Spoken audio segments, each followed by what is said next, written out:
back to the 919 College Football Podcast. This is your host, Daniel Adams, Bo Worley, coming at you from the 919 and 910, respectively. What's up, y'all? What's going on? We are glad to have you guys back in-house. We know it's been a couple weeks. I'm sure you guys have been on the edge of your seats, waiting for a little bit more action, and we're ready to bring it to you. So just a quick breakdown of what we got on the show today. Of course, you guys would never tune out and then come back in. We know you're going to listen to it all the way through. So here's what we got. We're going to start off with a look back on the past couple weeks, what we, just our observations from previous games, what we think those implications will be for the college football playoff and so on. Then we're going to do a couple hot takes. We're going to look at the chances of Big Ten getting into the college football playoff, UCF getting into the college football playoff, and then a few off-the-field things such as Urban Meyer and UGA's recruiting woes right now. And then, of course, we'll hit the local teams.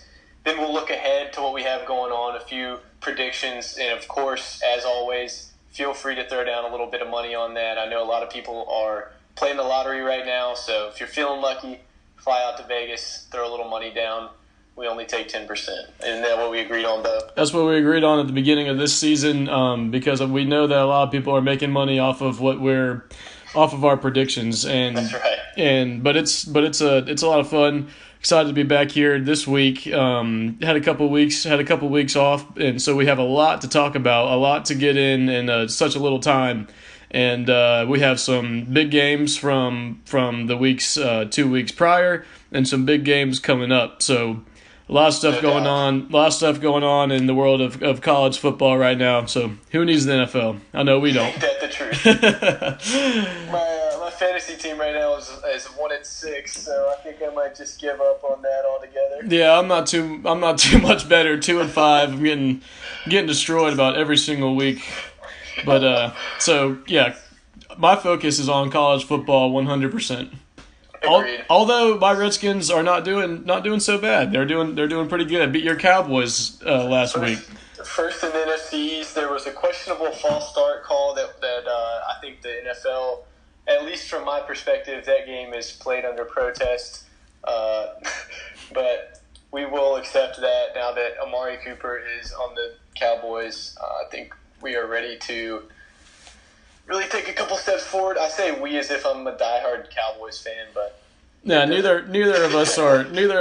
I've never even been to an NFL game before in my entire life.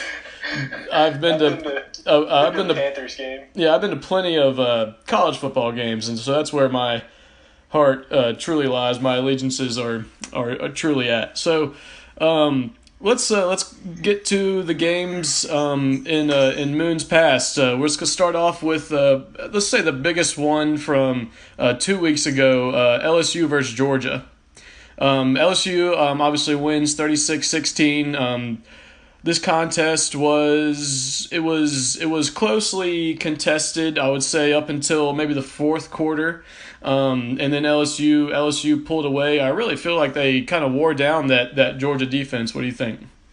It seemed that way. You're right. It was a pretty close game. I mean, it was always maybe 2 scores from the outset, but it felt like Georgia was just one play away from getting right back into it. I questioned the fake field goal at the beginning of the first. At the very quarter. beginning, yeah. Yeah, that was a weird call. I mean, it's you don't want your kicker trying to get to the edge against LSU. I mean, there's just no way Rodrigo Rex Specs Blankenship is going to round the corner against LSU's defense. Just way too athletic. Did you see him trying to pull some? You're going to have to do. Did you see him trying to pull some moves on those guys too? Yeah, like he's got Delpit, one of the biggest, like probably top 10 draft pick, right on him. He tries to juke him out, and he just lays the wood on him. He actually fumbled. Yeah, he fumbled. The books as a fumble, but regardless of that play alone, LSU just looked like the better team. Georgia kind of came out flat. I would say this was reminiscent of Georgia's loss to Auburn last year. LSU just looked like the better team, looked like they wanted it more. Mm-hmm. They just kind of got after it a little bit more than the Dogs did, and the Dogs didn't really bounce back from that initial, 10-point deficit, 13-point deficit, 16-point deficit. So yeah. And and it's really I mean I have to give the Georgia fans credit. There was a ton of red in that stadium, and they were very vocal during that game. They were very easy to hear on television. I was actually in New Orleans during that game that week. Georgia fans everywhere that I looked. I mean, there was more. I mean, I guess maybe because they just were wearing and supporting the Dogs, wearing all their gear. They had a parade on Bourbon Street before the game, and then they made their way up to Baton Rouge, which is only about an hour away. So I mean, I wish kind of football could be like that here in the 919, to where it's not just a game. It's really just it's an event. It's a thing where everyone has marked on their calendars and everyone's paying attention to it. And I think that's more of a basketball thing here. Which is fine, but it's not even to that level, because football is such a different animal than basketball, as far as things like you're outside, you're tailgating, you're doing all those festivities, which really isn't present in basketball because it's indoors and not as many people go to the games. But it'd be cool. Also, you got to think in basketball, there's so many more games. So the big teams, UNC, Duke, NC State, they probably play 15 to 20 home games a year. College football, they get 6 home games, maybe 7, depending on how the schedule breaks down. And there's, anywhere from 70 to 100,000 people going to these things. So it's a huge event, a little bit more so than if, say, UNC was playing, I don't know, Western Kentucky in basketball in December or something like that. Yeah. And so LSU still has one loss, lost to Florida, and Georgia also has one loss now in the SEC, and they do play Florida. We'll get into that later. So some interesting stuff there in the SEC East, and also in the SEC West. Another game from 2 weeks ago, Washington versus Oregon. Oregon takes that game in overtime, 30-27. That was a pretty late game. And Washington, I was watching. They had a chance to win at the end, and their kicker missed a field goal, and Oregon was able to pull it out in overtime. And that really that game really mixed up the Pac-10 or Pac-12 in that week. Right. Yeah, it's funny, but I was going back and listening to our previous podcast, and we were talking about how we thought the best one-loss team, or the one-loss team with the best chance to get into the college football playoff, was Washington, and obviously those odds are now squashed after the loss to Oregon. That gives them 2 losses, and that Auburn loss looks worse and worse every week. Mm-hmm. Auburn's lost right now. Yeah, they could easily be. This Washington team could easily be undefeated. They were really close in that Auburn game, just couldn't really cash in the red zone. And then against Oregon, they had the opportunity to make that field goal and missed it. So you hate to see it go down like that. Jake Browning, I really like him. I like Chris Peterson, the coach out there in Seattle. But, it is what it is. You lost 2 games. Good teams find ways to win games, and they hadn't done that. So they're out. Yeah, for sure. I completely agree. And we can talk about Oregon again, because that game kind of put them in the driver's seat in the Pac-12 North, because they had one loss. Well, they lose the tiebreaker for Stanford. So I mean, Stanford, Oregon, they were kind of up there. Washington's kind of out of it. They have one loss, but they lose the tiebreaker with Oregon. But Oregon then goes to Washington State this past week and loses 34-20 in Pullman. And that game, Washington State looked really good. I mean, it was a big atmosphere, big game for them, and that knocked Oregon to 2 losses overall in the Pac-12 and as well. So they kiss their playoff chances goodbye as well, and maybe their Pac-12 championship hopes Pac-12 championship hopes.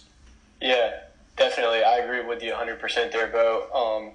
It's interesting the way the Pac-12 is kind of shaking out right now. Washington State, one loss, or the Pac-12 North especially. So Washington State's got one loss.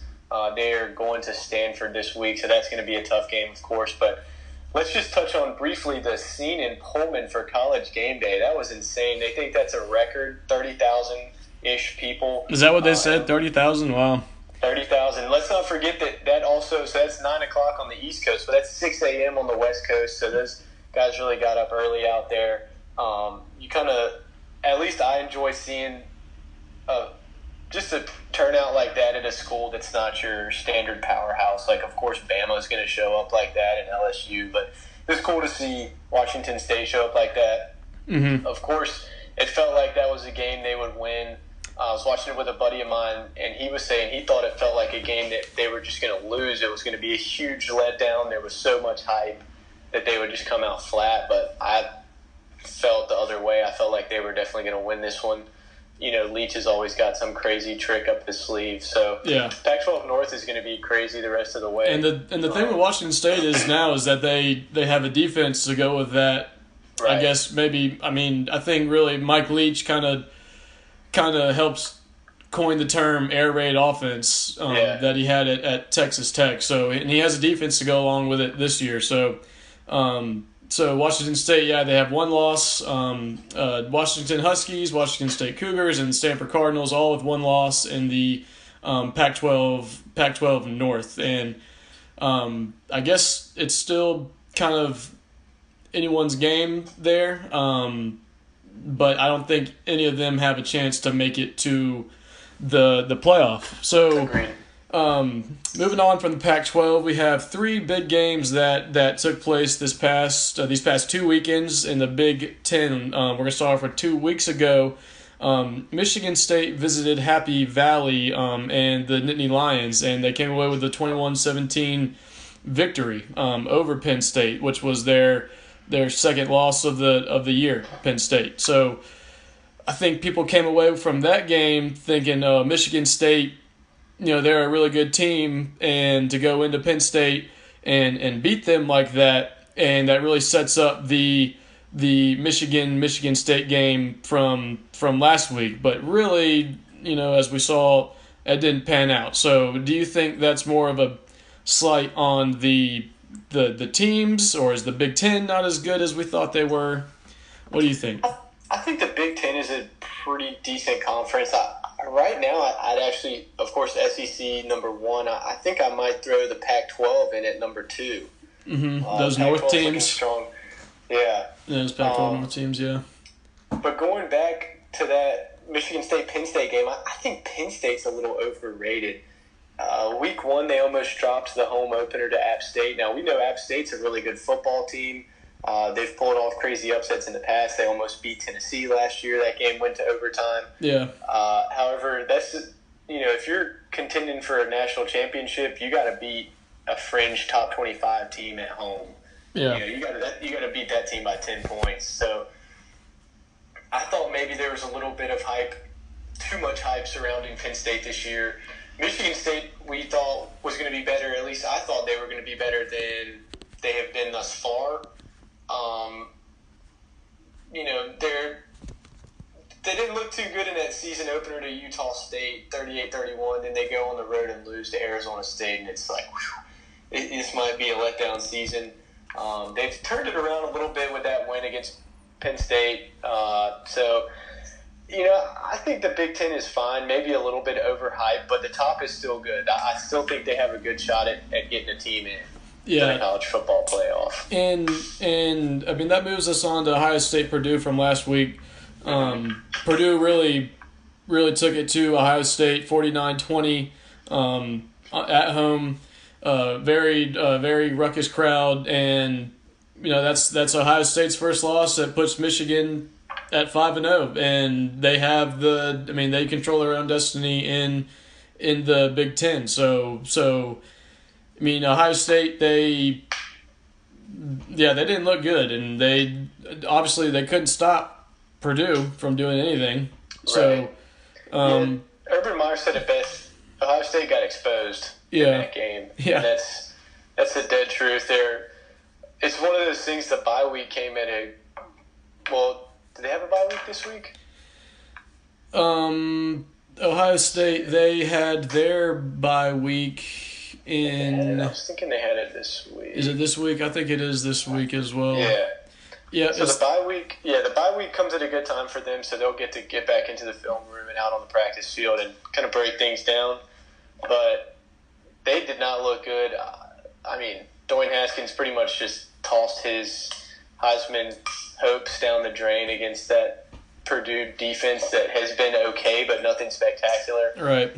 So I don't know. I mean, there's been blips on the radar in the past, and obviously no one plays to the level that Bama currently does. So it's not utterly surprising to see a team lose, but the way in which they lost, I think, is what was most surprising. What do you think about that, though? Yeah, it was surprising. And I think it doesn't kill their chances for a playoff, but I think that it significantly hurts it.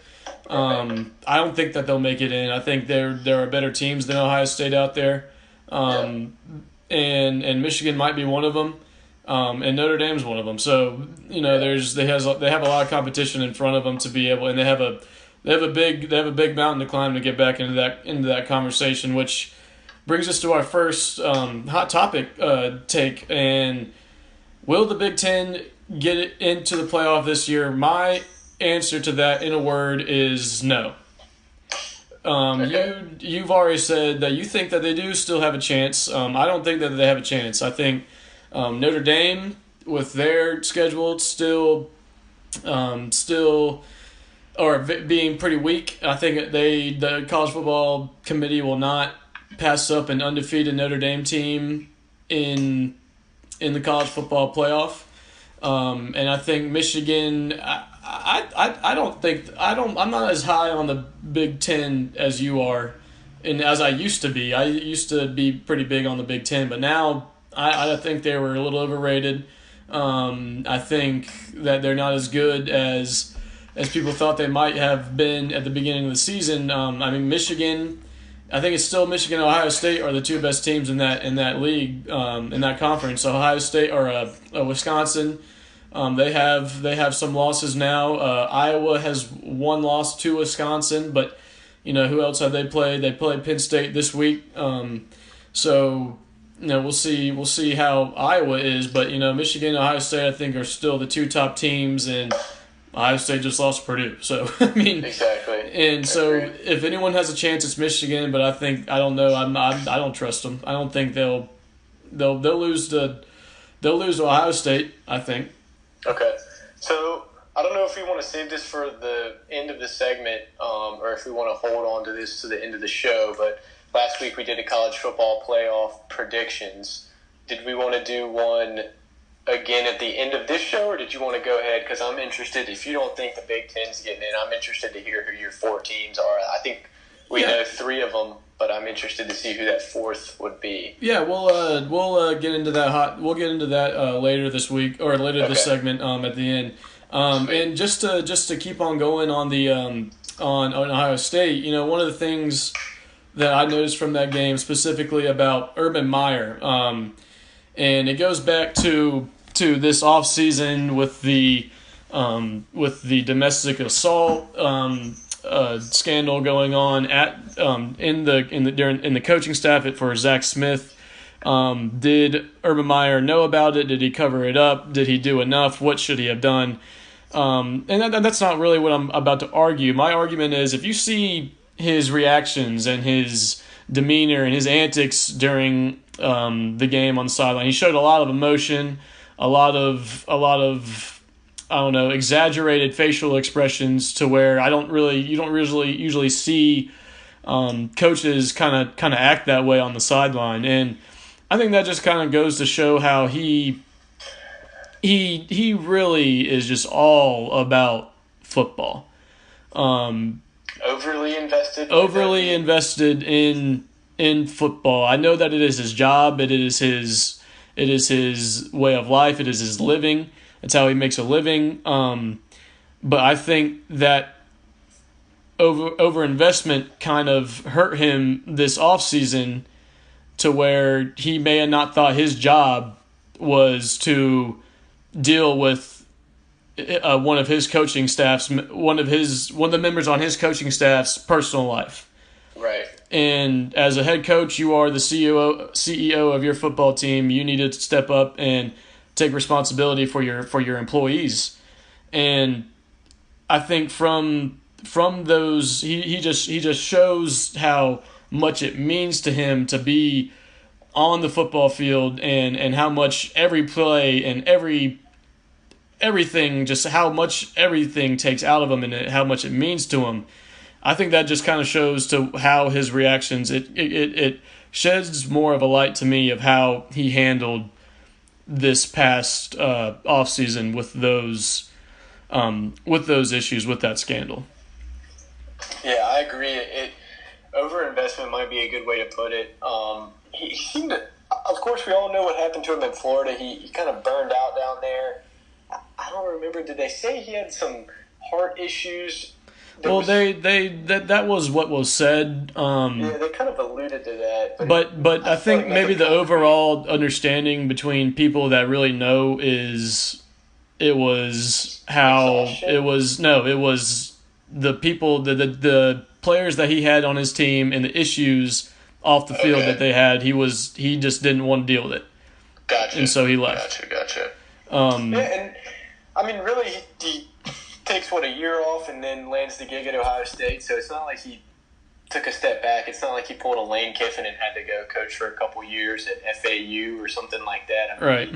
He went from college football royalty to another college football royalty. Right. But getting back to the point, I tend to agree with you, Bo. I mean, there's been times on the sideline and even in games that they've won, but they might make a mistake. It looks like he's about to have a condition over there on the sideline, and he's got his hands on his knees, he's bent over at the waist, like he's shocked at it, that something like that could ever happen to his players, and right. and it just I'm not saying like this is not an attack on his character at all, but I just think it sheds a light of where his mindset is. Right. Yeah. So maybe he gets a little bit too. But let me back up there for a second. You're exactly right. You got to run your program as if you were the CEO, right? So maybe he's a little bit too zoned in on the football side and lost sight of his responsibilities as a manager of an organization. So right. He was overlooking some, you might call them human resource type of issues, and had maybe some blinders on because they were so successful on football, or he was just overly focused on football. Mm-hmm. I honestly don't have a hard time believing that he did not care at all. And this is not an attack on his character, just as you said. But when you're watching his apology, it did not seem sincere. His whole persona in handling that Zach Smith situation, he did not seem too sincere. I'm not saying he's not remorseful, but it seems like he was okay. Well, the public information officer at Ohio State's telling me I got to say this. So the media relations person's telling me I got to say this. So I'm just going to do it just so I can take my punishment and get back to coaching. Mm-hmm.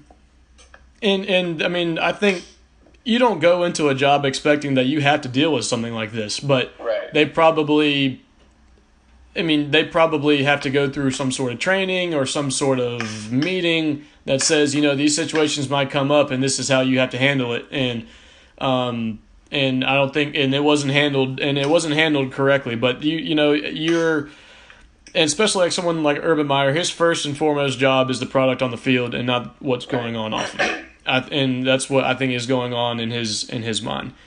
So with that being said, moving on from the Pac-10 and what they got going on up there, let's move further south to the Sunshine State, where the UCF Knights, Golden Knights, are still undefeated and still really probably not getting much playoff consideration, even though they are undefeated. They have the longest win streak in the nation, but they did have a tough game last week versus Memphis, where they barely escaped with a win. Right. Where and even in East Carolina, they didn't look. Of course, they had their backup quarterback in, but they didn't look as dominating as they have been. Mm-hmm. And where some teams will get maybe some SEC teams or some bigger Big Ten teams. They'll get a pass, and this happens in really all sports. They got away with an ugly win. They showed that they could win, and they showed when they could win during adversity. And I don't really hear that from UCF. Like all champions go through some adversity in some sort of game at some point. Right. But you don't hear that talk coming out of UCF. And I know a lot of people that still have them scratched out of the football playoff. And that's I think that they should be. They're higher than they were at this point last year as far as the AP poll. So that's improvement, but they're still not getting a lot of shout out. Yeah, I agree 100%, Bo. It seems like UCF has sort of reached their ceiling as far as the rankings go. Mm-hmm. I'm looking at the AP poll right now, and they're only 2 points behind Florida for that 9th spot. So Florida has 998 points and UCF has 996. Yeah. But it feels like even if going into these games this coming week, UCF has a bye, it feels like there's potential for them to get jumped. So if, for instance, Texas lost and that put them at 2 losses, Texas would fall out of the top 10. But then if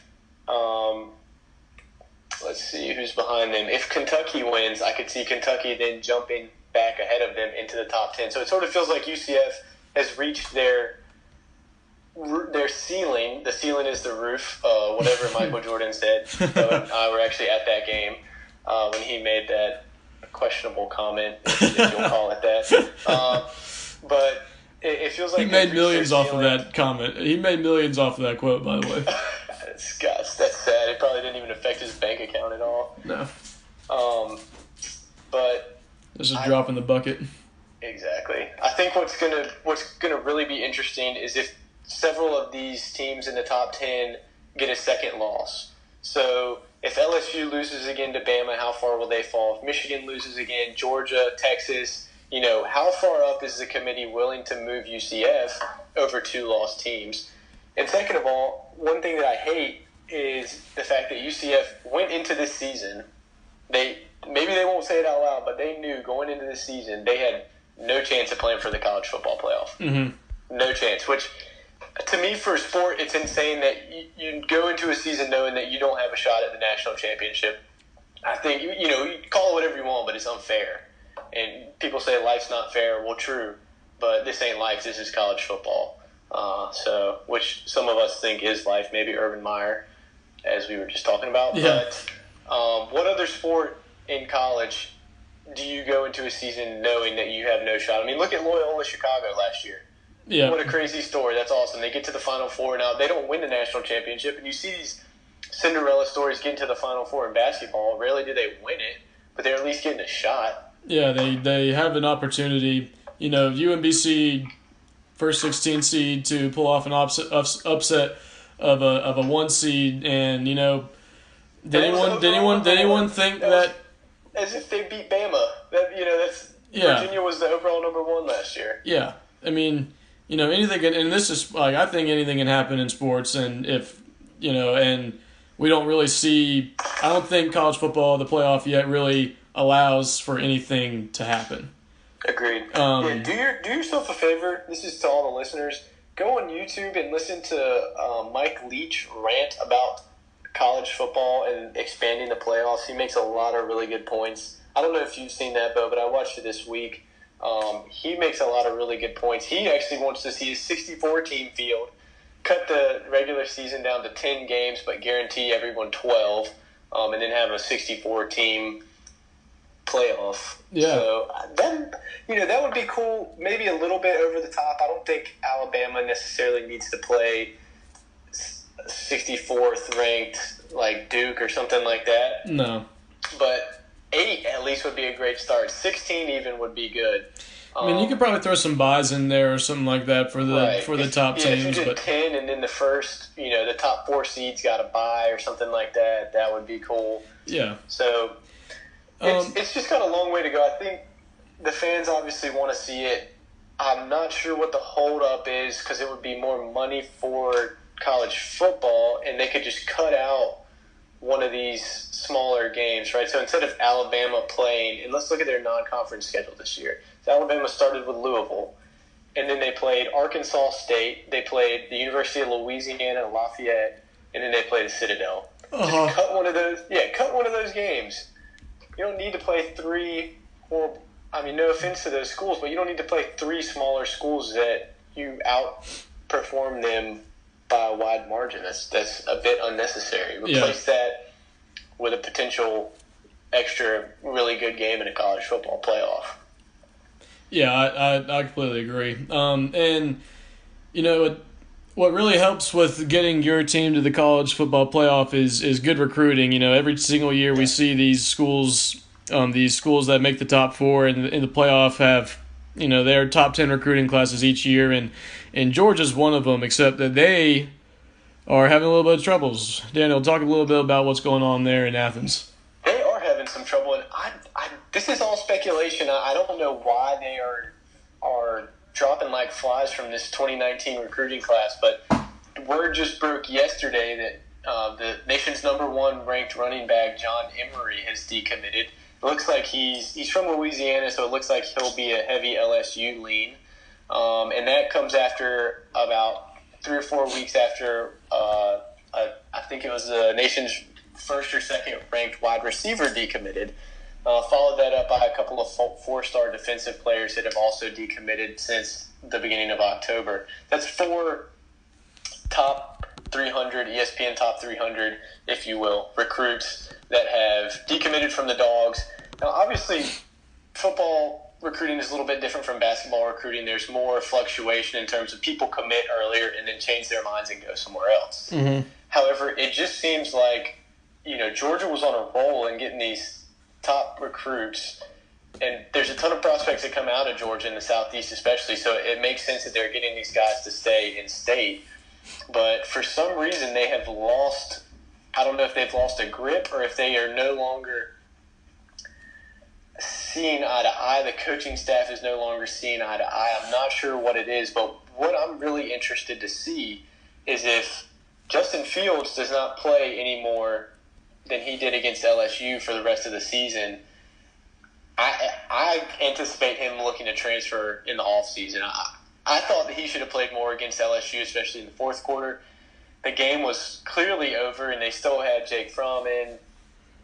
Nothing was working on offense the entire first half. Yeah, you know, no point, and they didn't let him run a series. He'd run in for a play and run like an option play or something like that, or do the RPO and hand it off or take it up the middle. But yeah, there's a couple times in that game where Justin Fields would come in and you can hear the Georgia fans cheer with excitement that he's coming in, but then he would come out. I think they expected him to stay on for a series or longer, and you know that just never happened. But I think I agree with your point. I mean specifically in the case for Georgia, you know, you're seeing. I mean, in Georgia, they've had really good recruiting classes the past couple of years, and they already have talent in front of them that are older and more experienced. And I think that they're seeing that with Kirby Smart, he's trusting his older, more experienced talent than the new freshman. Unlike Dabo Sweeney at Clemson, he's going to play the player that he thinks is going to get him the win, no matter how old you are. That's a really good way to articulate it, Bo. Maybe that's kind of what I was getting at, but you're exactly right. So Kirby Smart's going to stick with the more seasoned player that's been in the program, and maybe these recruits are saying, well, you know, I think I can play, but there's a senior in front of me or a junior in front of me who was also a 4 or 5 star recruit, and based on what I'm seeing out of Kirby this year, it looks like he's going to stick to the more experienced player. Obviously, Georgia has a stable of running backs. That's nothing new. So maybe John Emery decided that it wasn't worth sitting out a year. He could just go to LSU and start running wild for the Bayou Bengals. I'm looking at his offer sheet right now. He's actually got Kansas on his list, which is pretty funny. Yeah, they have a shot. It's mostly SEC schools, all the powerhouses, of course. Southern Cal, Michigan. And UNC actually has an offer in on him. Did not see any mention of him visiting the Tar Heels, but it looks like LSU is where he will wind up. So we'll see. Still trying to figure out how Bama continues to bring in these 5-star players and keeps them happy. Maybe, I don't know. I'm not going to speculate on this show. That's not what that's about. Yeah. And, I think in the bigger picture, going bigger away from Justin at Georgia, and you mentioned it in basketball, recruiting is becoming more and more like an NBA free agency summer. You're right. And to where, it doesn't matter if you recruit, if you have committed to a team, your talents are, you can take your talents anywhere if you want to say it like LeBron James would. You can you can play for the team for a year or 2 years and then go somewhere else, like we're seeing at Kelly Bryant at Clemson, where he's going to still have a year or two of eligibility left once he picks his school. And so that I think that just is becoming the landscape of college sports now, to where it's not recruiting high school student athletes, it's recruiting you're really just pitching them on as a free agent. Right. Exactly. And I think a lot of these guys realize that they have a chance to play at the next level. So where can I, one, get the exposure, but also kind of learn what it takes to play at the next level from guys who have come through this program and done it before. Yeah. How's the coaching staff going to prepare me to play at the next level? Yeah. All right, so that was our hot button issues from the past 2 weeks. I think there's a lot of interesting stuff there said by you, Daniel, and by me, if I want to toot my own horn. So let's move on to our 919 teams. We have some action to cover for the Heels, the Pack, and the Devils. They were all in action in the past two weeks. Daniel, who do you want to start out with?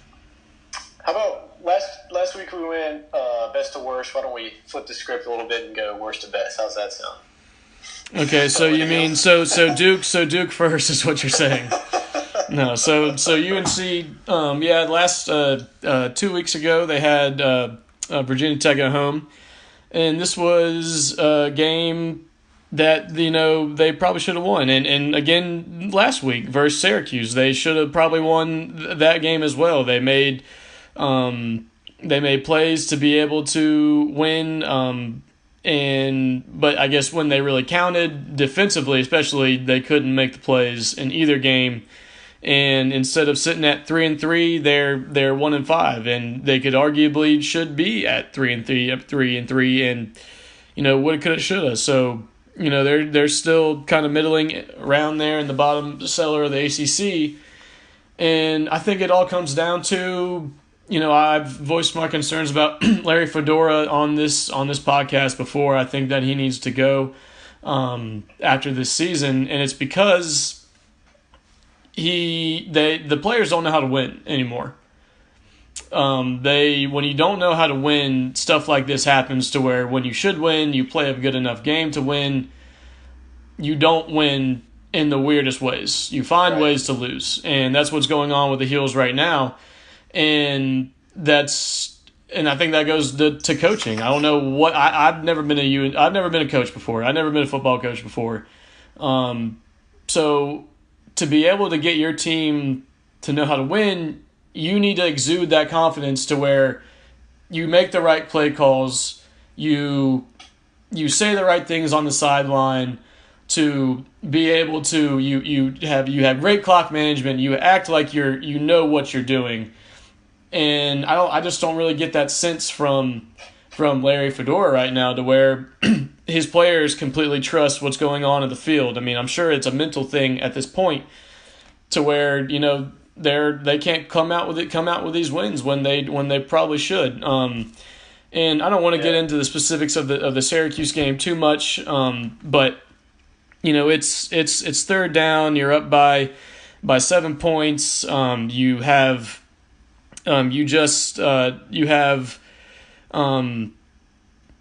Syracuse with no timeouts, and it's 3rd and I believe 2.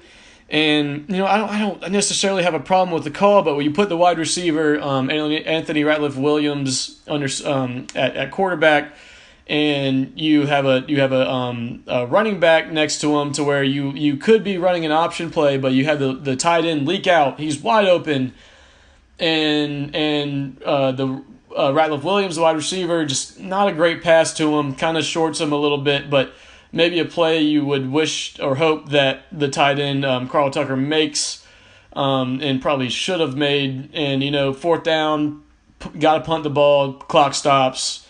That's 40 more seconds that the Orange have to score. And it's one of those plays where if you pull it off, you're a genius, but if you don't, you look stupid. And and so, that's why I can't really complain about the call. But that's one of those things where you have to learn how to win. You have to know how to win. You have to be able to pull off the moments when they need to be pulled off. And it's just not happening for UNC right now as they lose in overtime to Syracuse. So that's my take on the Heels right now. They play at Virginia this week in Charlottesville, and Virginia coming off a win versus Duke. Yeah, and I agree with you on that. But it seems like this UNC team has been really close, and you keep thinking that they're going to pull one out. Going into Virginia Tech, that's a home game, but you're not expected to win that game. No. And they've really played well. They were on the goal line and on the verge of pretty much ending that game with that touchdown, and the fumble comes out. Yep. And then they're not able to hold Virginia Tech's defense as they go on a 99-yard march down the field.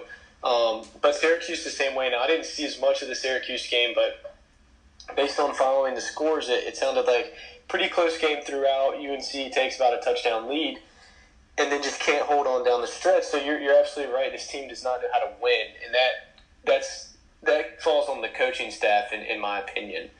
So I don't think Fedora will last another year. If he does, I will be surprised.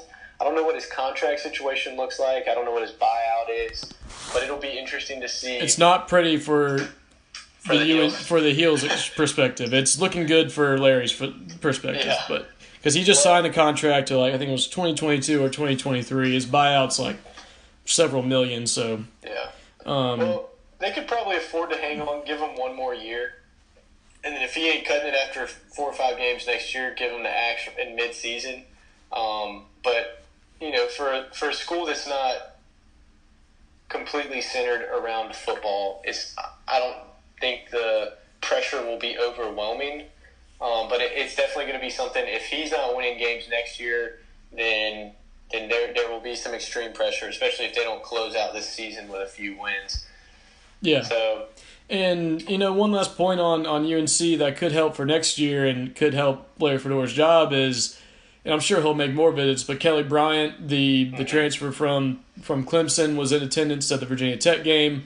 He seemed like he really enjoyed himself in Chapel Hill, and I think that really that's the biggest problem for UNC right now is the quarterback. Even though Nathan Elliott has played, he played good versus Syracuse. He's probably not your ideal option under center. So Kelly Bryant would, I think, dramatically change UNC's outlook for next season, and because they have talent around him in the skill positions, and so especially if he commits to Carolina, then that really that helps Larry Fedora a lot. I was just looking at Kelly Bryant, and it looks like he, in addition to UNC, he's visited Arkansas, and then he's also taking a visit to Missouri this weekend. Right. So yeah, he's still plenty. I mean, I'm not predicting he'll go to UNC, but it's just it was interesting to see him at the game, kind of taking it, kind of visiting. Yeah, definitely. Let's slide on over to the Blue Devils. A couple of different things from Duke. They had a big win over Georgia Tech, and it felt like this might be a year that the Blue Devils win the Coastal. The Coastal's up for grabs. Virginia Tech doesn't look that great. Miami, of course, underwhelming. I think you might have had them winning the ACC or something crazy, Bo, but a little bit overranked. Not to call you out there. I probably had him I think I had him in the college football playoff. Yeah. But needless to say, the Devils beat Georgia Tech 28-14. It's not necessarily a great performance. They got a few turnovers late to sort of put the game on ice, but it was the Duke offense really hasn't been that great. So it's felt like a good year. The Coastal was in so much fluctuation, it felt like Duke had a shot at winning it. And then they go back to Durham the following week, and host a Virginia team who they haven't beaten in 3 years, which was surprising to me. That was news. It feels like when David Cutcliffe first started, that was the only team that Duke had a chance at beating. It's like, okay, when's that Virginia game? All right, that might be a win. Yeah. But they haven't beaten them in 3 years, and now that streak has extended to 4. The offense did not look good. The defense looked fine, but for some reason the offense is just not in sync, and the defense can only hold out for so long. I think Daniel Jones is a good quarterback, but I don't know what the issue is. I don't know if it's play calling, if they're just not hitting on some of the key plays, the throws down the field, what have you. But the Devils are sort of an enigma right now. They're 5-2. Their first 4 games they looked great, and then since they've gotten to ACC play, they've really slowed down. Their schedule, they're at Pitt this weekend, which is sort of a weird game. For some reason, Pitt always beats Duke even when they're not favored. So I'm going to have to pick Pitt to win this game. At Miami feels like a loss. And then you've got UNC at home, which is a rivalry game. Anything can happen. Mm-hmm. And then on the road at Clemson, which, I know you called them to upset Clemson, but after the way Clemson handled NC State, I'm not so sure. And then Wake. So it may come down to that. All right, Duke's 5-6 going into that Wake game. Let's really hope that they can pull out that win against Wake at home to get bowl eligible. But we'll see how it all shakes out. There might be, if Duke were to pull off that win against Clemson, that would be insane. So the future does not loom well for the Blue Devils, is what you're saying. I don't see it. I know you had them 9-3. Well, yeah, but they should have. But Virginia's a team that they should beat, and I think that's a lot of people wanted them. I mean, I heard someone say this past week. Duke is a team that is not as good as everyone wants them to be. Everyone wants Duke to be good, and maybe I have to swallow that and say they're not. Maybe they're not that good. And I think they have the pieces there. I don't really know what the issue is. I think they always struggle against Virginia. They always struggle against Pitt. That's just what goes on. Right. And then they beat teams. Sometimes they beat teams that you don't think that they should beat. But right. I think that I don't think it's as bad as what I think they'll beat Pitt. I think they'll win at Pitt. Pitt's not a very good team. If you lose to UNC, you're definitely not a very good team. So you should be able to go to Pitt and win that game. I'm hoping they can. I see Duke realistically. I'm going to say they finish up 7-5. So that puts them the rest of the games 1, 2, 3, 4, 5. They've got 5 games left, so that puts them going 2-3 the rest of the way. So I think they'll win at least 2 of the 3 against Pitt on the road, and then UNC and Wake Forest at home.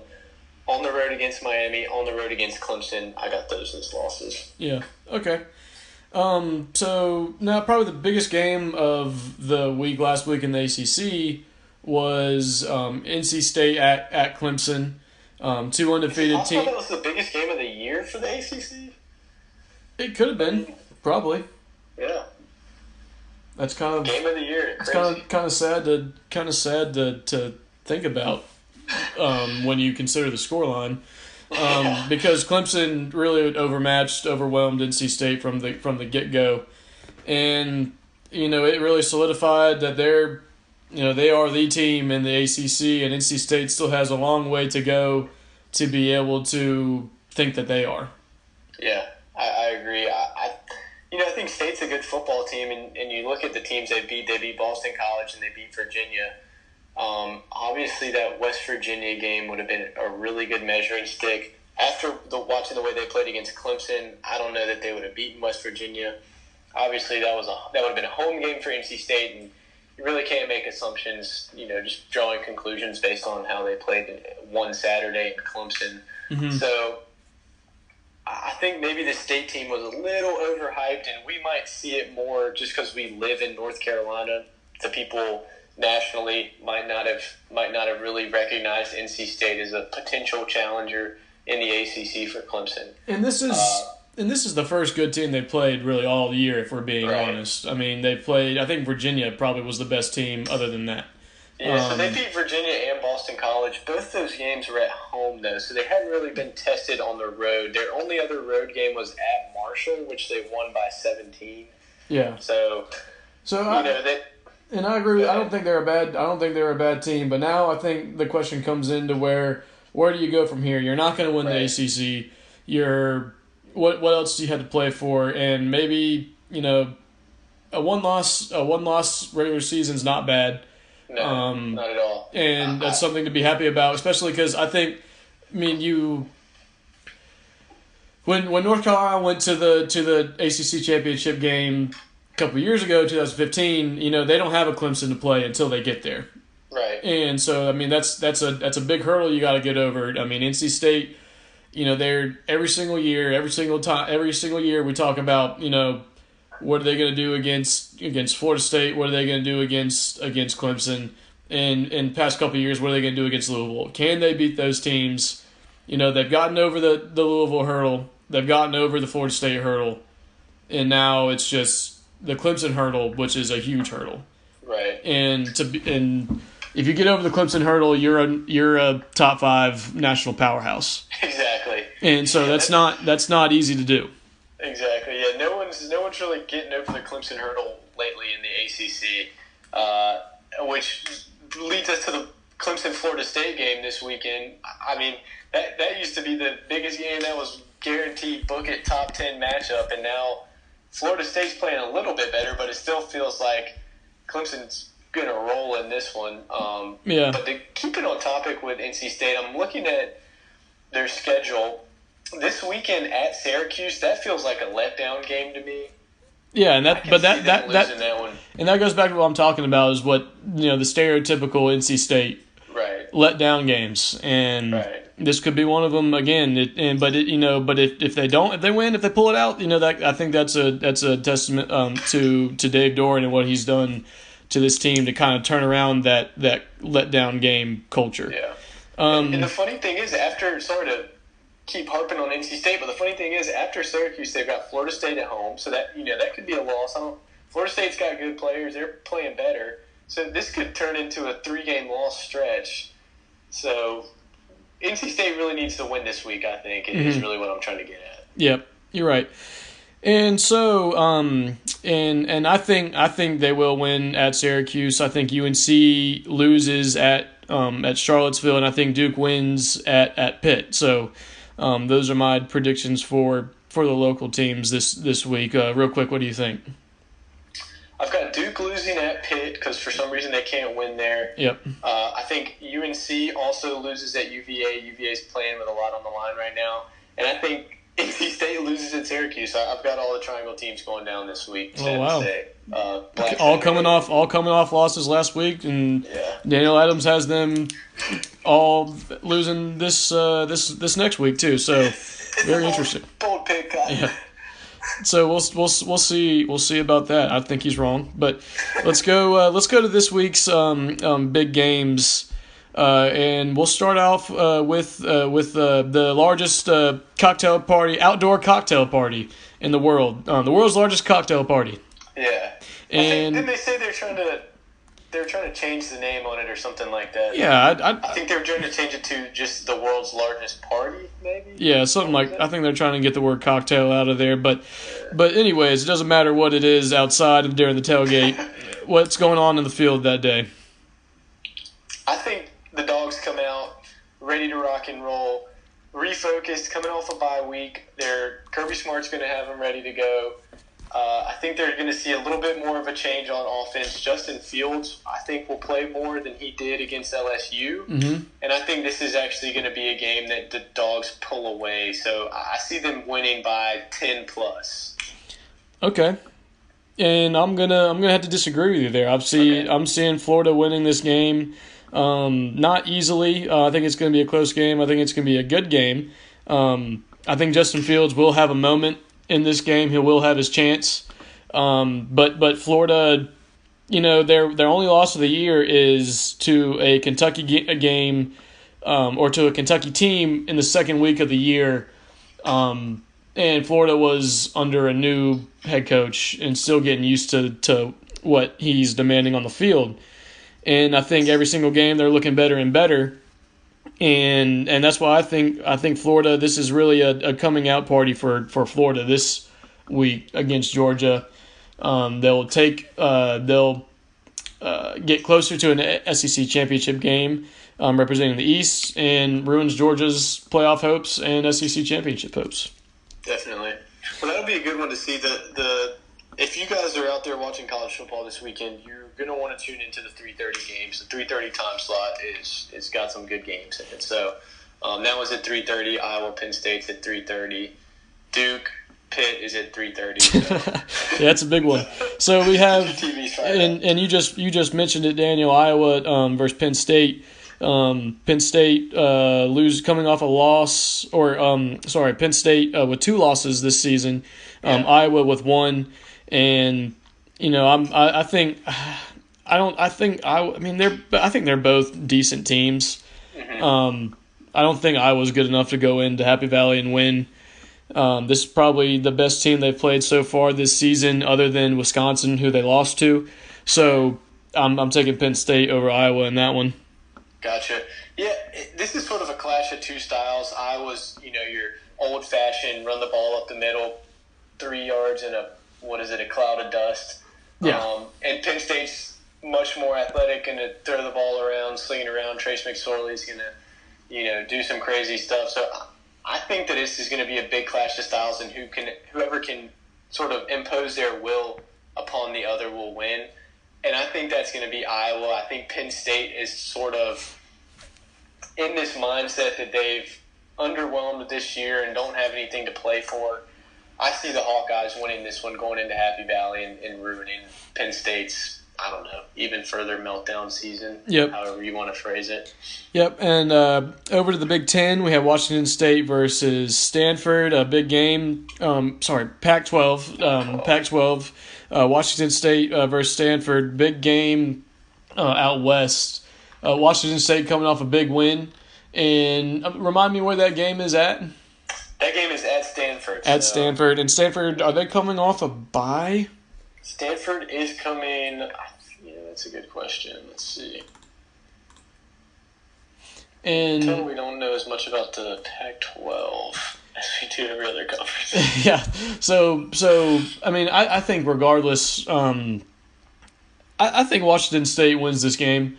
I think they have more on offense going for them. I think their defense is good enough to win them games. And Stanford is I know Bryce Love had some injury problems. Have you heard any updates on him? What his status is. Okay.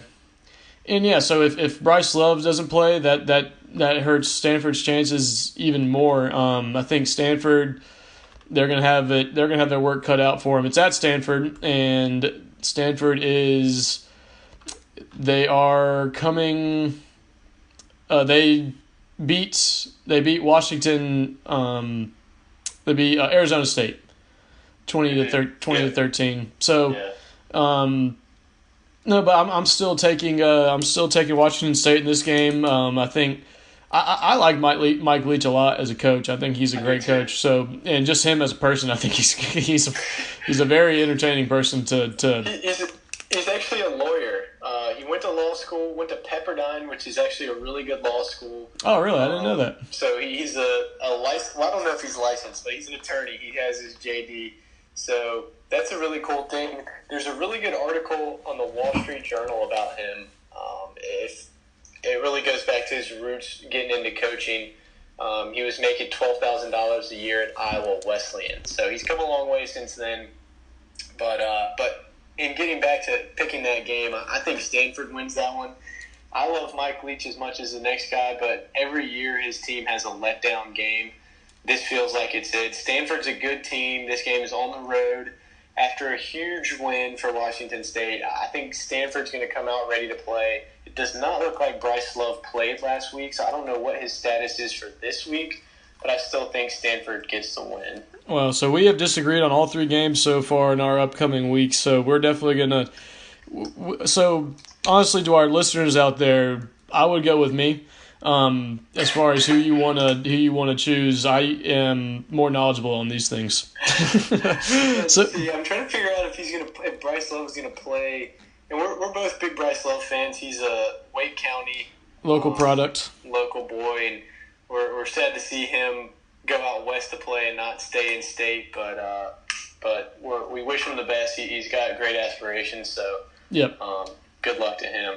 Yep, and as you're looking that up, Daniel, we're gonna go on to the one of the primetime games for this next week. Texas at OK State. Texas is now a top 10 team after beating Oklahoma, and they which the win over Oklahoma really helped them. They've won their games since then as well, but this is a tough one here, I think. Is Texas for real? I think we'll find that out this week. Yeah. Oklahoma State's always a tough place to play. It is a tough place to play. Do you think they'll win? I do. I'm going to say they're going to win. Yeah, I agree with you. I really want to say they won't, but I think they will. Me too.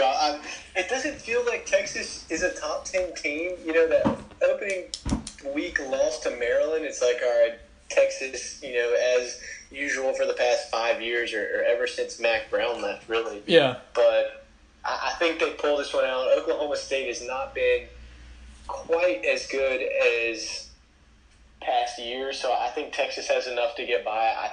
It'll be a close game, but I think Texas wins this one. Yeah. And I mean, I think I kind of hope Texas wins out and Oklahoma wins out. I kind of want to see them. I want a rematch of that in the Big 12 championship game.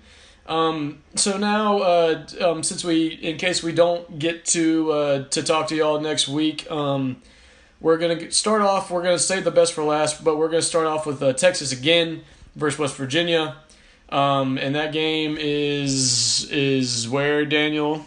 That's in Texas. It's in Austin. Mm-hmm. It's in Austin. Yeah.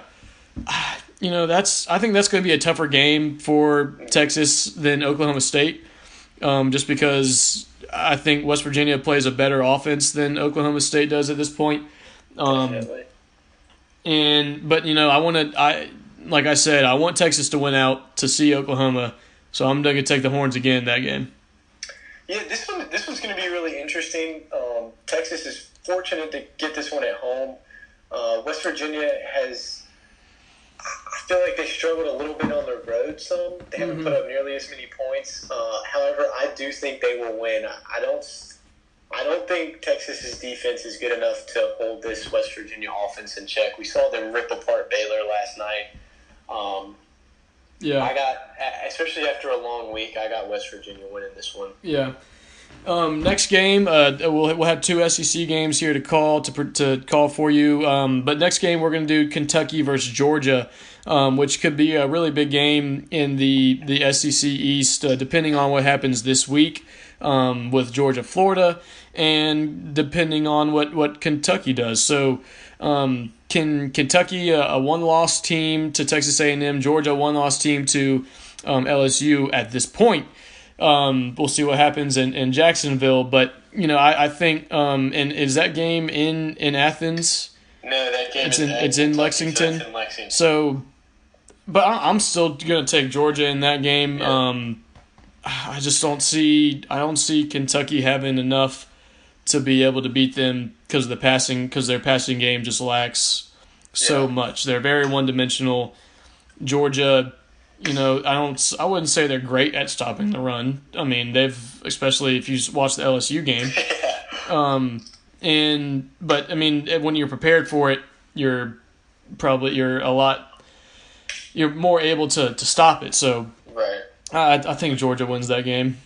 Yeah, Kentucky feels like they're beginning to slide up a little bit. The offense doesn't look as good. I mean, they put up 14 points against Texas A&M, 14 points against Vanderbilt. I don't know if it's now that everyone has tape on them and really has honed in on what they're doing, but it just feels like maybe had Kentucky caught Georgia earlier in the season, it might have been a better chance, but I don't see the Wildcats winning this one. I think Georgia takes this one on the road. Yeah. And last but certainly not least, really the game that we're all looking forward to is in 2 weeks, not this Saturday. Both teams are on a bye. We have the Alabama Crimson Tide versus the Louisiana State Tigers. Bengals. And so, this is a game I think everyone has circled right now. And it's an interesting game as far as playoff implications for both teams, assuming LSU wins. Right. And even if LSU loses, that puts them 2 losses, 1 to Florida and 1 to number 1 Alabama that looks unstoppable at this point. Right. I mean, does that keep them out of it? I don't know. I think that's a conversation for a later date. Yeah. But I think in LSU has this game. I love this game because it's always like a 9-6 game, 0-0 for the whole entire game. I remember that game from several years ago, and that was an awesome game to me. I loved it. A lot of people don't like that stuff, but I'm okay with a defensive slugout.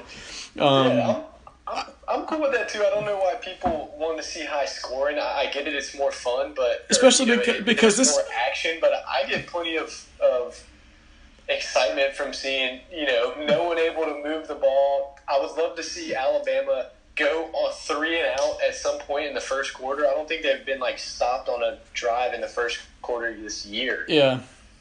But especially with LSU Alabama, they're both of their defenses. I mean, they have some dudes on their defense, and it's always every single year.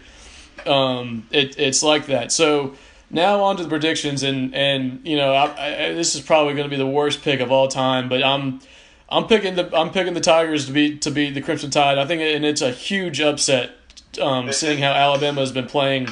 But I think LSU wins to keep their playoffs hopes alive, and Bama still. Obviously, they'll make it because they won't lose again after that. But I'm taking LSU in Baton Rouge. Very interesting. Well, a wise man once told me never bet against Bama, so I shall not. And was that everyone to ever live? That was Nick Saban that told me that. Oh. No. Gotcha. It looks like I tried to look up the line real quick, and sorry to spoil it, but I'm going with Bama.